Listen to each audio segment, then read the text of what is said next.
Hi there, my name is David Fideler, and in this presentation, I'm going to focus on three simple questions that will show how we could create a more beautiful world using harmony and proportion. In short, what did beauty mean in ancient philosophy? Why are things beautiful? And how did artists and architects draw on these ideas of proportion and harmony to create beautiful works and a more beautiful world? Isti has done a wonderful job of describing Stoic ideas about beauty in her talk and book, The Stoic Theory of Beauty. As she explains, beauty arises in natural and living structures because of a harmonious proportional relationship between the parts. It's part of the Pythagorean and Platonic tradition, and this emphasis on proportion, harmony, and beauty was one of the central characteristics of Greek civilization. One of the most important things to understand about beauty is that philosophical thinkers, at least since Pythagoras and up through the Renaissance, considered beauty to be an objective aspect of nature. It was only very recently, in the 1700s, that people began to think of beauty as being subjective, or, as the saying goes, only in the eye of the beholder. Classical thinkers never believed that, and there's a reason why. When we look at the forms of nature, they all consist of whole-part relationships, and the way that nature integrates parts within a whole is usually through proportion and harmony. This is the Pythagorean, Platonic, and Stoic definition of beauty, and even Aristotle agreed with it. For example, if we look at this photo of a galaxy, we clearly see the whole part structure of the galaxy, and these stars making up the galaxy are mathematically arranged in relation to one another through proportion and harmony, which gives rise to the radiance of beauty. Ancient philosophers, of course, could not see galaxies since they didn't have telescopes, but their understanding of nature's beauty was so fundamentally correct that they anticipated the empirical beauty of this galaxy we can see today. In another case, the inner parts of this flower are arranged mathematically through proportion and harmony. Specifically, this mathematical ratio is the phi ratio, or the golden ratio, which we find in many living forms. This proportion allows the flower to unfold in the most economical and efficient way, or to work in the best possible way. And this gives rise to beauty through symmetria, literally a common mathematical measure or ratio. It also gives rise to the objective kind of beauty in nature that serious thinkers were concerned about for over 2,000 years. Another place we find the golden ratio or phi proportion in nature is in the arrangement of leaves on many kinds of plants. This is because the phi proportion is a unique mathematical ratio that is ideally suited to integrating parts within a larger whole.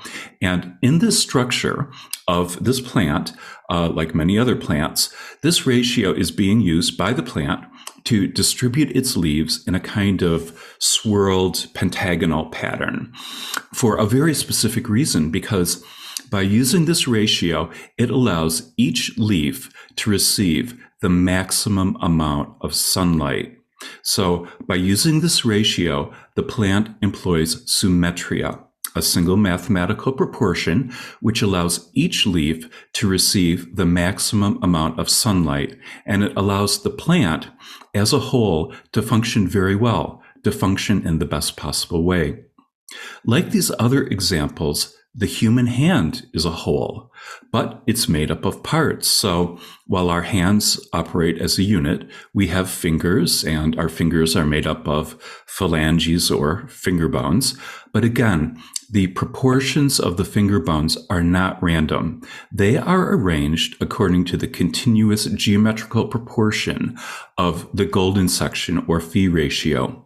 The reason for this is that this proportion integrates the part with the whole, and it allows our hands to open and close in the best possible way. And this also shows how the human hand embodies symmetria. All the parts are unified into a whole by a single geometrical ratio, the golden section, or 1 to 1.618034, ... Other mathematical ratios are used in the forms of nature to allow for the deployment of form in time and space, and to allow different organisms to function in the best possible way, like this and other butterflies. Importantly, when we speak about things functioning in the best possible way, we are really talking about excellence. We are speaking about virtue and goodness. And from this, we can see that beauty is a byproduct or a kind of radiance originating from goodness or fitness in nature. It's a kind of harmonious radiance displayed by the fitness of nature's forms and processes. Now, significantly, according to many ancient reports, the Greek philosopher Pythagoras was the first to call the universe a cosmos, because the Greek word cosmos means beautiful order. So when Pythagoras made this statement, he was saying that beauty is one of the fundamental aspects of nature. Now, if we look at this from a Stoic perspective too, the Stoics said there were only two things that embodied perfect virtue. The first thing that embodies perfect virtue or excellence is nature, or the cosmos. And the second thing that embodies perfect virtue would be a Stoic sage, if we could only find one. So logically, for a Stoic, anything that embodies perfect virtue or excellence would have to be beautiful too. And in other words, nature for a Stoic, by definition, would have to be beautiful physically, in the same way a Stoic sage would be beautiful morally. In fact, this is how the Stoics could draw this parallel between physical and moral beauty. Finally, another important Pythagorean term is harmony, or harmonia, which in ancient Greek means fitting together. And when philosophers used this term, they meant fitting together through mathematical proportion. So by now, we should have a very good idea of how symmetria, proportion, and harmony give rise to beauty in nature's whole part relationships. The next question is, how could we apply these same principles in art and architecture to create a more beautiful world? And the answer to this is quite simple. In order to create beautiful things, we only need to follow nature, as the Stoics would say. And this was the basis of artistic and architectural theory from ancient Greece through the Renaissance. In other words, the way that you follow nature in creating art and architecture is to simply apply the same mathematical proportions and harmonies that nature uses to harmonize the parts within its whole systems. Nature, it turns out, has been learning how to do this for a very long time. And traditionally, there were three ways that artists and architects accomplished this. First, you can use whole number ratios or proportions, and the ratios of musical harmony are whole number ratios, and they were especially favored. The other way is to use the harmonious geometrical ratios which occur in nature's forms. And in terms of the first approach, which involves using whole number ratios, we can look at the design of the Parthenon in Athens, which has often been considered one of the most beautiful buildings in the world. And when we look at the Parthenon, we can see that it is based on a single mathematical ratio that determines its entire structure. And this is the ratio of 4:9. So if we look at the top level of the Parthenon, or the stylobate, as it's called, we see that it is a perfect 4:9 rectangle. Secondly, the rectangular front elevation of the Parthenon is also in the ratio of 4:9. Imagine that. And finally, if the width of a Parthenon column is 4 units, the spacing between the center of the columns is 9 units. So that is another 4:9 ratio. What we can see from this is that the entire structure of the Parthenon is governed by this single mathematical ratio of 4:9. So this is also an example of symmetria, a single common measure or ratio that harmonizes all the parts of a structure into a common unity. The other way that artists and architects used proportion was through the ratios of natural geometry, the geometry that nature itself uses. The most common geometrical ratios used in art and architecture are shown in this illustration. The square root of 2, which is the ratio of the square. The square root of 3, which is the ratio of the equilateral triangle, and the golden ratio or phi proportion, which is the ratio of the pentagon and a geometrical ratio most commonly found in living forms. Leon Battista Alberti, who was a major architect of the Renaissance and also a Stoic philosopher, wrote extensively about how to use harmony in creating beautiful architecture, and he used these principles in his work. Alberti used the Latin word concinitas, which has the same meaning as the Greek word harmonia, integrating the parts of a whole through mathematical proportion. In Latin, concinitas literally means something skillfully joined together. In the definition of Alberti, beauty, or concinitas, is that reasoned harmony of all the parts within a body so that nothing may be added, taken away, or altered, but for the worse. Concinitas, or harmony, for Alberti, is the central organizing principle in nature, and Alberti discusses at length how beauty in architecture attempts to mirror the mathematical order of nature.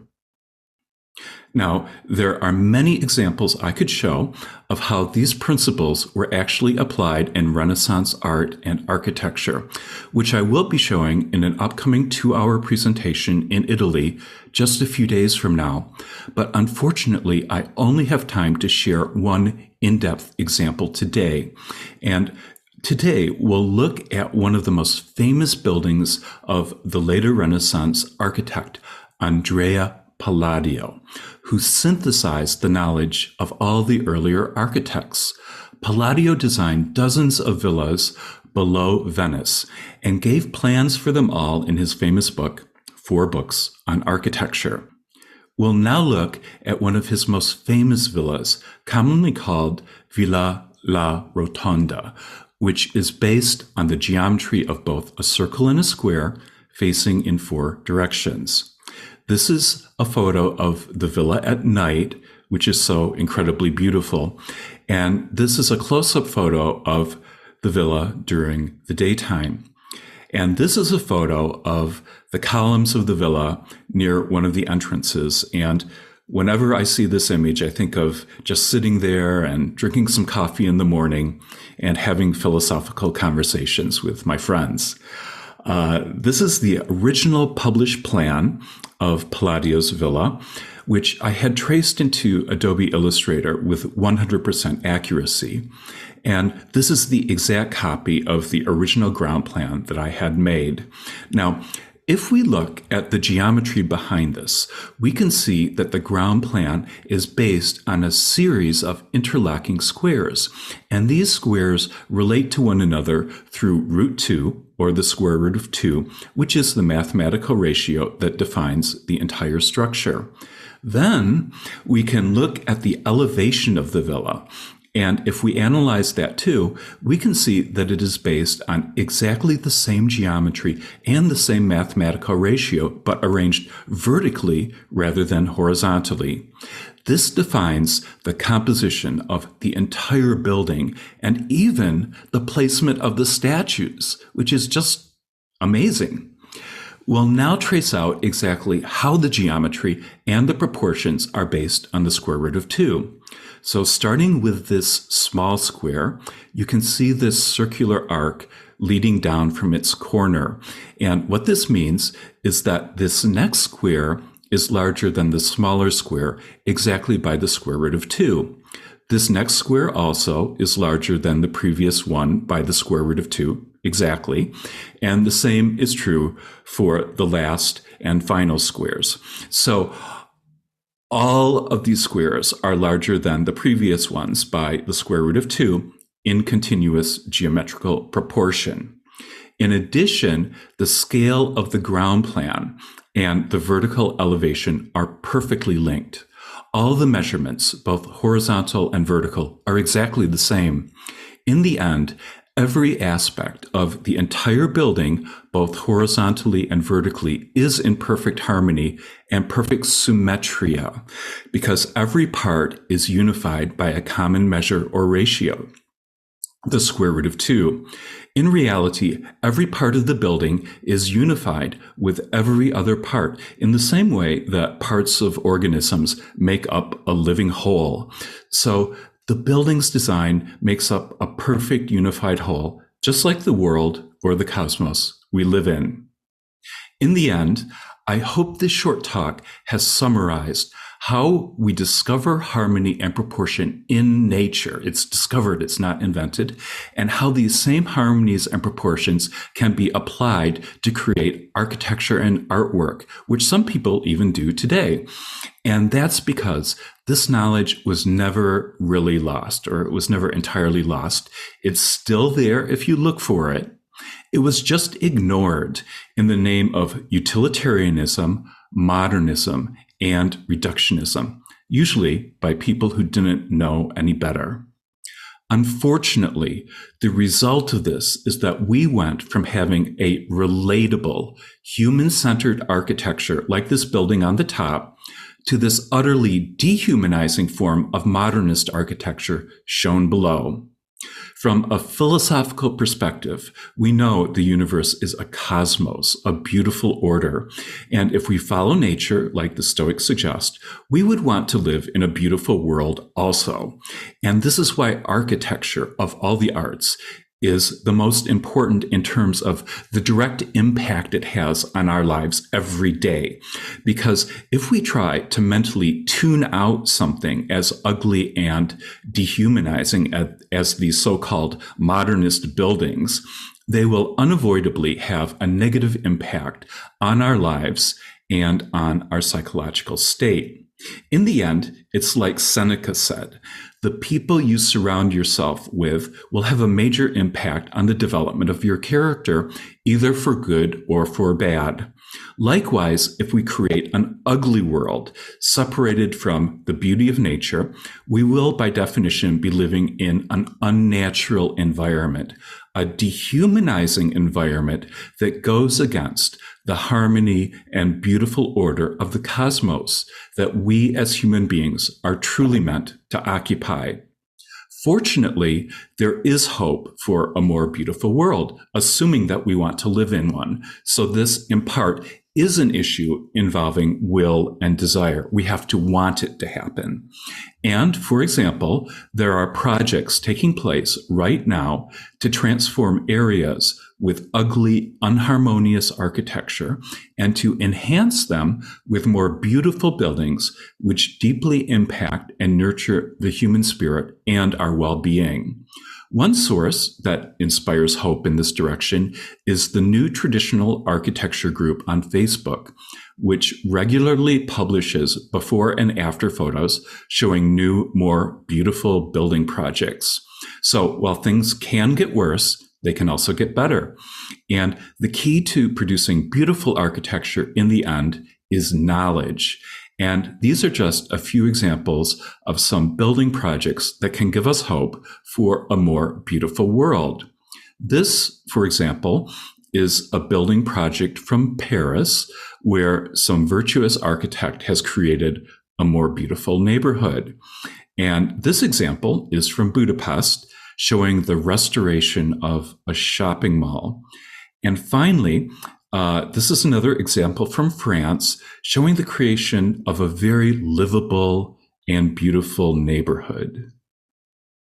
In any case, I hope this talk highlighted why beauty in our built environment is so important, since it helps us to more deeply connect with the deep harmony and beauty of nature, the beautiful cosmos of which we all are a part.